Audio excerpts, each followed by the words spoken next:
Hello बच्चों।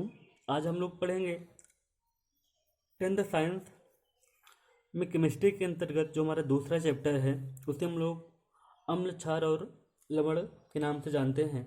तो आज हम लोग अम्ल क्षार और लवण के बारे में पढ़ेंगे। एसिड हमारा क्या होता है, हमारे बेसिस क्या होते हैं, हमारे साल्ट क्या होते हैं। लेकिन सबसे पहले हमको इंट्रोडक्शन करना है इन सारी बातों के लिए। तो जैसे हम लोग जानते थे कि अम्ल, बेस और साल्ट, जनरली हम लोग आधुनिक युग में इन सब नामों से बखूबी परिचित हैं कि हमारे अम्ल क्या होते हैं, हमारे बेसिस क्या होते हैं, हमारे साल्ट क्या होते हैं, और ये हमारे दैनिक जीवन में उपयोग होने वाले पदार्थ होते हैं। तो जैसे कहा जाए कि जो हमारा प्राचीन काल था, एंशियंट टाइम था, उसमें जितने भी हमारे एसिड होते थे उनकी पहचान उनके हम स्वाद से करते थे। तो जो स्वाद हमारा खट्टा होता था उसे हम लोग जनरली एसिड बोलते थे। जैसे हम लोग बात करें, उस समय हमारा विनेगर था, सिरका था। सिरका की पहचान हम लोग किससे करते थे? केवल सिरका क्या था, खट्टा होता था। तो जो खट्टा चीज़ है वो हमारा एसिड है। लेकिन जितने भी खट्टे चीज़ हैं ये हमारे सिरके नहीं हो सकते। तो बाद में पता चला कि जैसे हमारी इमली है, हमारा सिट्रस है, नींबू है तथा विनेगर है, सबका जो खट्टा पदार्थ होता है, खट्टापन होता है, इनमें उपस्थित क्रमशः, यदि यहाँ पर हमारा इमली है तो टार्टरिक एसिड पाया जाएगा, यदि हमारा नींबू है तो सिट्रिक एसिड पाया जाएगा, यदि हमारा विनेगर है तो उसमें एसिटिक एसिड पाया जाता है। तो क्रमशः टार्टरिक एसिड, सिट्रिक एसिड और एसिटिक एसिड के कारण जो हमारा इमली होता है, नींबू होता है, सिरका होता है, इन सब का जो टेस्ट होता है वो खट्टा होता है। मतलब ये स्वाद में खट्टे होते हैं। और जितने भी हमारे खट्टे पदार्थ होते हैं ये नीले लिटमस पेपर को लाल कर देते हैं। लेकिन बाद में जैसे जैसे रसायन विज्ञान की खोज होती गई, पदार्थों की खोज होती गई, तो ये देखा गया कि ऐसे बहुत सारे पदार्थ होते हैं जिनका स्वाद खट्टा होता है। लेकिन इन सभी पदार्थों को हम लोग चख नहीं सकते क्योंकि ये सब कोर्सिव नेचर के होते हैं। यदि हम इनको चखने का प्रयास करेंगे तो हमारी त्वचा को जला सकते हैं, कपड़े को जला सकते हैं, हमारी स्किन को जला सकते हैं। तो 11वीं शताब्दी में जो हमारा 11th सेंचुरी थी उसमें नाइट्रिक एसिड, हाइड्रोक्लोरिक एसिड, इन सब तमाम जो हमारे एसिड होते हैं उनकी जानकारी हुई। तो जैसे जैसे रसायन विज्ञान का विकास होता गया उस समय जितने गैस सब्सटेंस थे उन सबको क्लासीफाई किया गया।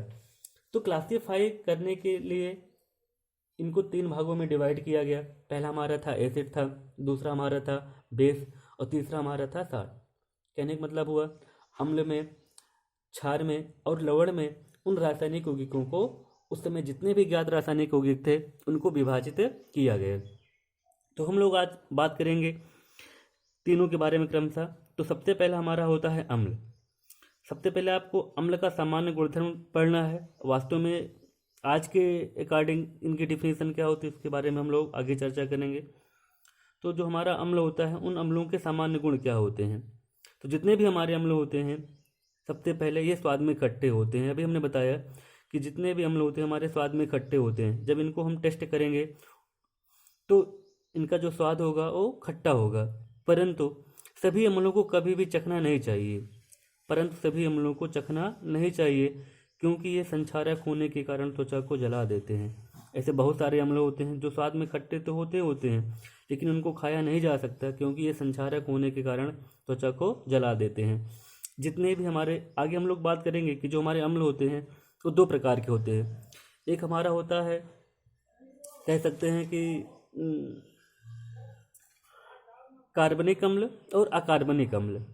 तो जितने भी हमारे कार्बनिक अम्ल होते हैं ये कम संक्षारक होते हैं, उनको हम आसानी से खा सकते हैं। लेकिन जितने भी हमारे अकार्बनिक अम्ल होते हैं ये प्रबल संक्षारक होते हैं। जैसे इनको चखेंगे ये हमारी स्किन को, हमारे जीभ को, हमारे कपड़े को, क्लॉथ को, सारी की सारी चीज़ों को ये जला देते हैं। तो जितने भी अम्ल होते हैं सब स्वाद में खट्टे होते हैं, परंतु सभी अम्लों को हमको चखना नहीं चाहिए क्योंकि ये संक्षारक होने के कारण त्वचा को जला देते हैं।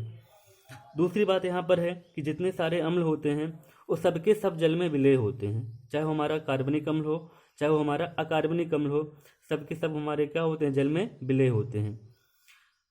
तीसरे यहाँ पर हमारा है, जो हमारे प्रबल अम्ल होते हैं प्रबल संक्षारक होते हैं। जो हमारे प्रबल अम्ल होते हैं प्रबल संक्षारक होते हैं, जैसे हमारा हाइड्रोक्लोरिक एसिड हो गया, नाइट्रिक एसिड हो गया, सल्फ्यूरिक एसिड हो गया, ये सारे के सारे हमारे प्रबल संक्षारक होते हैं, जिनके कारण ये लकड़ी, कपड़ा, कागज व त्वचा को जला देते हैं। लकड़ी को जला देंगे, कागज को जला देंगे और त्वचा को भी जला देते हैं।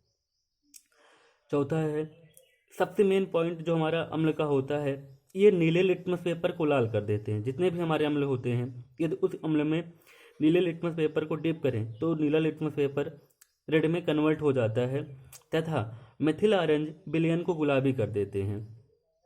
तो जो हमारा लिटमस पेपर होता है इंडिकेटर होता है। इंडिकेटर वही होते हैं जो रंग परिवर्तन की सूचना देते हैं, मतलब हमारी अभिक्रिया हो गई कि नहीं हो गई, इन सब के बारे में जानकारी देते हैं। तो जो हमारे अम्ल होते हैं वो नीले लिटमस पेपर को लाल कर देते हैं तथा जो हमारा मिथिल ऑरेंज सूचक होता है वो अम्ल की प्रेजेंस में गुलाबी हो जाता है। तो ये अम्ल की सबसे बड़ी पहचान होती है। अगला है, सभी अम्लों का जो जलीय विलयन होता है वो विद्युत का चालन करता है। यदि अम्ल है तो उसको यदि हम जल में घोलें, वास्तव में जितने सारे अम्ल होते हैं वो हमारे मोस्टली जो होते हैं वो लिक्विड ही फॉर्म में पाए जाते हैं।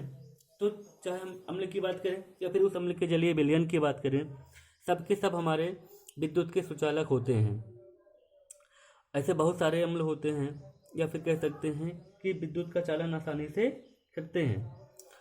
अम्ल सक्रिय धातुओं से क्रिया करके हाइड्रोजन गैस को मुक्त करती है। जितने भी हमारे अम्ल होते हैं वे सभी की सभी जो हमारी रिएक्टिव मेटल होती हैं उनसे क्रिया करके हाइड्रोजन गैस को मुक्त करते हैं। जैसे एग्जाम्पल की बात करें तो यहाँ पर हमारी जिंक है। जिंक अत्यधिक क्रियाशील धातु होती है। उस जिंक की क्रिया जब हम सल्फ्यूरिक एसिड से कराते हैं तो ये हमारा बना लेगा ZnSO4, जिंक सल्फेट बनाएगा और हाइड्रोजन गैस यहाँ से मुक्त हो जाएगी। इसी तरह जो हमारा मैग्नीशियम होता है, जब वो हाइड्रोक्लोरिक एसिड से क्रिया करता है तो ये बनाता है मैग्नीशियम क्लोराइड और यहाँ पर हाइड्रोजन गैस यहाँ पर मुक्त हो जाती है। इसी तरह मैग्नीशियम जब हम उसकी क्रिया सल्फ्यूरिक एसिड से कराते हैं तो ये मैग्नीशियम सल्फेट बनाता है और हाइड्रोजन गैस यहाँ पर मुक्त हो जाती है। तो जितने भी हमारी सक्रिय धातुएं होती हैं जब वो अम्ल से क्रिया करती हैं तो ये हाइड्रोजन गैस को मुक्त कर देती। नेक्स्ट है हमारा क्षारक के सामान्य गुण। जो हमारे बेसिस होते हैं, जो हमारे क्षार होते हैं, उनका गुण क्या क्या होता है। पहला है, ये स्वाद में कसैले होते हैं, मतलब इनका जो टेस्ट होता है वो बिटर होता है। एवं जलन उत्पन्न करते हैं। यदि हम इसको हाथ में ले लें, जितने भी हमारे ये क्षार होते हैं, कुछ समय के लिए रखे रहें तो आप देखेंगे कि वहाँ पर ये जलन उत्पन्न करते हैं। अगला है, ये सामान्यतः जल में विलय होते हैं। जितने भी हमारे क्षार होते हैं ज़्यादातर वो जल में विलय होते हैं। ये साबुन की भांति चिकने होते हैं। जैसे साबुन होता है तो जो साबुन होता है सब में क्षार प्रेजेंट होंगे निश्चित रूप से, तो ये साबुन की भांति चिकने होते हैं। और जो साबुन का चिकनापन होता है केवल ये क्षार की वजह से ही होता है। ये साबुन की भांति चिकने होते हैं। अगला है, अम्लों की तरह ये प्रबल क्षार भी संक्षारक होते हैं। जैसे अम्ल संक्षारक होते हैं, जो हमारे प्रबल अम्ल होते हैं प्रबल संक्षारक होते हैं, इसी तरह जो हमारे क्षार होते हैं, जो प्रबल क्षार होते हैं, वो भी हमारे संक्षारक होते हैं। अब हम कैसे क्षार की पहचान करते हैं कि हमारा क्षार है कि अम्ल है कि बेस है। जैसे आपने अम्ल को बताया था कि जो अम्ल होते थे वो नीले लिटमस पेपर को लाल कर देते थे, ठीक उसी प्रकार जो हमारा क्षार होगा वो लाल लिटमस पेपर को नीला कर देगा। क्षार क्या करेंगे, लाल लिटमस पेपर को नीला कर देते हैं, ये सबसे बड़ी पहचान होती है। और फिनाफ्थलीन विलयन को गुलाबी कर देते हैं। तो लिटमस पेपर और फिनाफ्थलीन हमारे सूचक हैं जो रंग परिवर्तन की हमको सूचना देते हैं।